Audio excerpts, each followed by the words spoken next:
اور فرمایا کہ یحییٰ من حی عن بینہ، جو زندہ ہونا ہے وہ بھی دلیل کے ذریعے سے. وہ حیہ پہلے زندہ ہو چکا ہے، یعنی اسلام لانے والے زندہ ہو چکے ہیں دلیل کے ذریعے.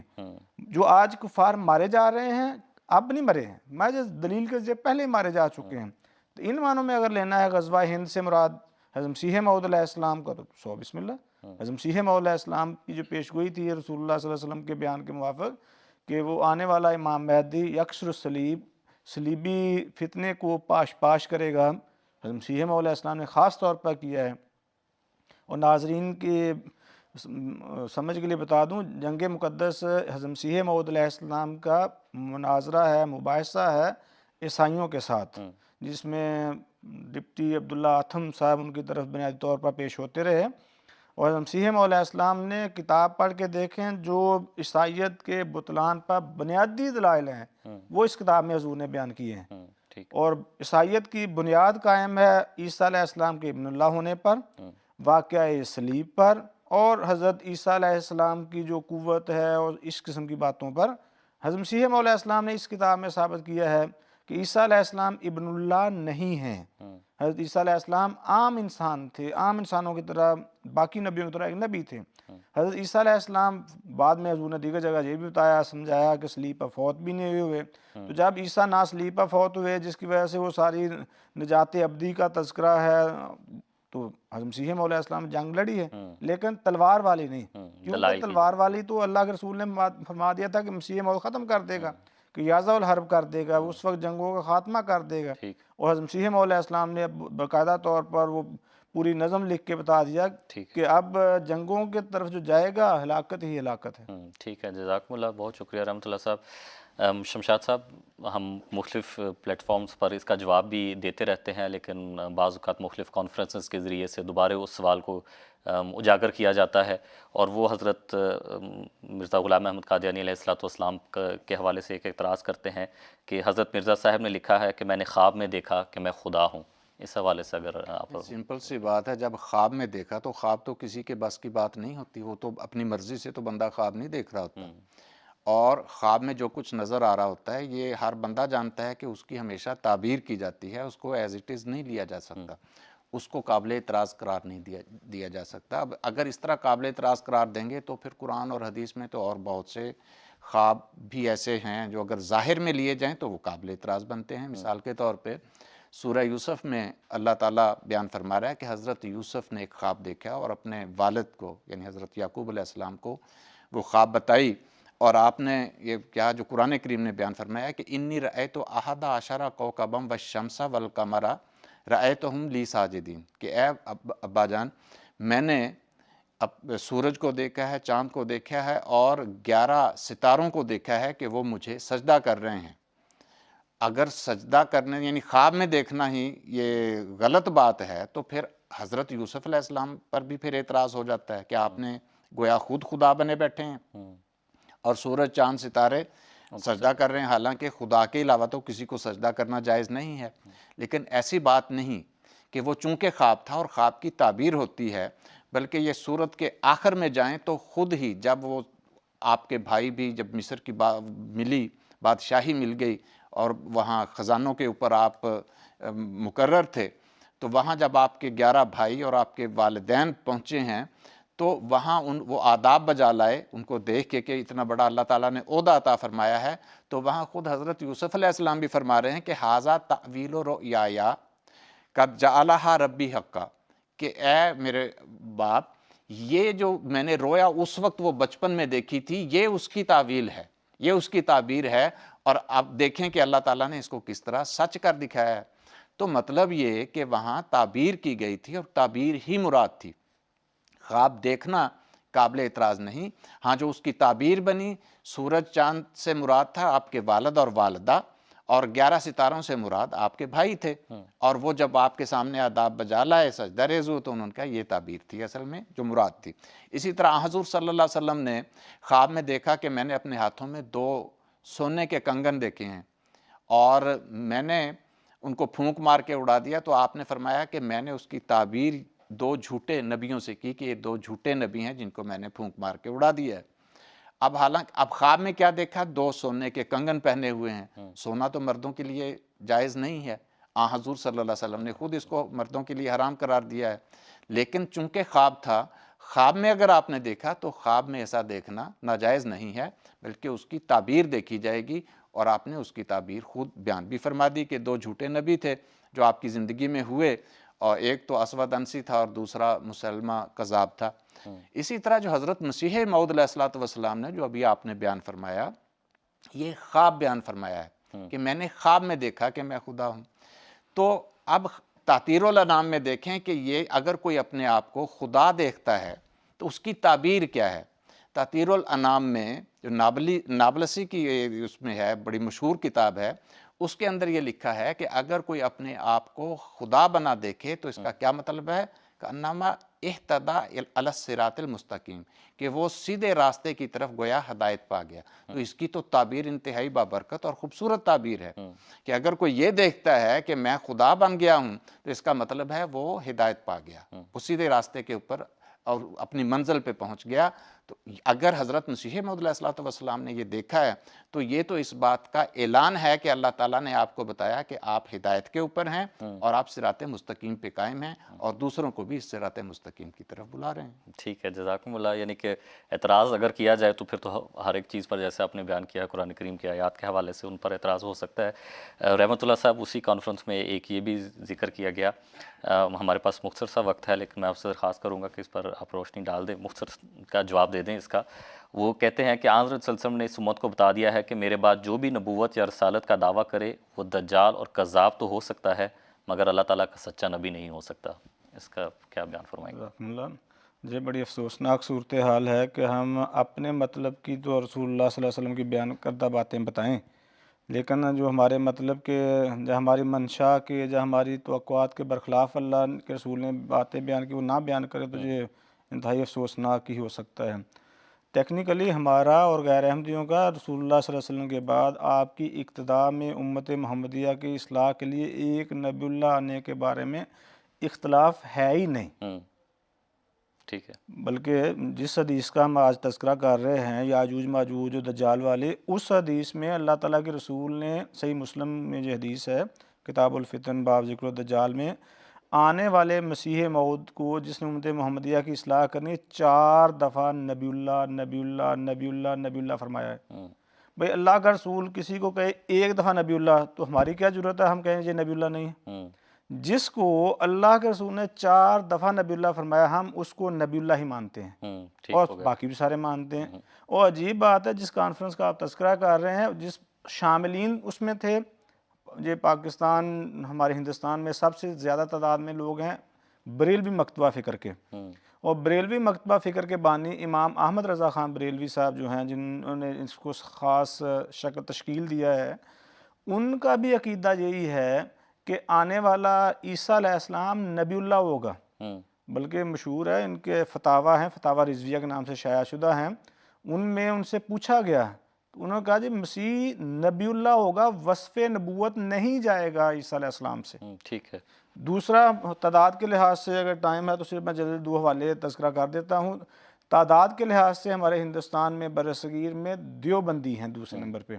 جب پاکستان بنا تو مفتی اعظم کہتے تھے مفتی شفیع صاحب کو، انہوں نے ایک کتاب لکھی ہے کہ ختم نبوت کے بارے میں، اس میں لکھا ہے میں نے 100 آیات سے 200 احادیث سے ختم نبوت ثابت کر دی ہے۔ اس کتاب میں کیا لکھتے ہیں کہ حضرت عیسیٰ علیہ السلام پہلے بھی خدا کے اولو العزم نبی تھے اور بعد نزول بھی خدا کے اولو العزم نبی ہوں گے۔ ٹھیک ہے، اور حضرت صلی اللہ علیہ وسلم کا بھی آپ نے ذکر فرما دیا ہے۔ اور تیسری بات آخر پہ یہ کہ اہل حدیث جہاں دیوبندی مکتبہ فکر کے، وہ بھی آنے والے موعود کو نبی اللہ مانتے ہیں، تو جو ہمارے مخالف ہیں سارے کے سارے نبی اللہ آنے والے کو مانتے ہیں، تو اعتراض والی کوئی بات ہی نہیں۔ اور حضرت صلی اللہ علیہ وسلم کا جیسے آپ نے ذکر کیا ہے بالخصوص، یعنی کہ جب حضرت صلی اللہ علیہ وسلم نبی اللہ فرما دیا ہے تو اس کے ساتھ یہ بات ختم ہو جاتی ہے۔ جزاکم اللہ آپ دونوں علماء کا بھی کہ آپ آج کے پروگرام میں شامل ہوئے۔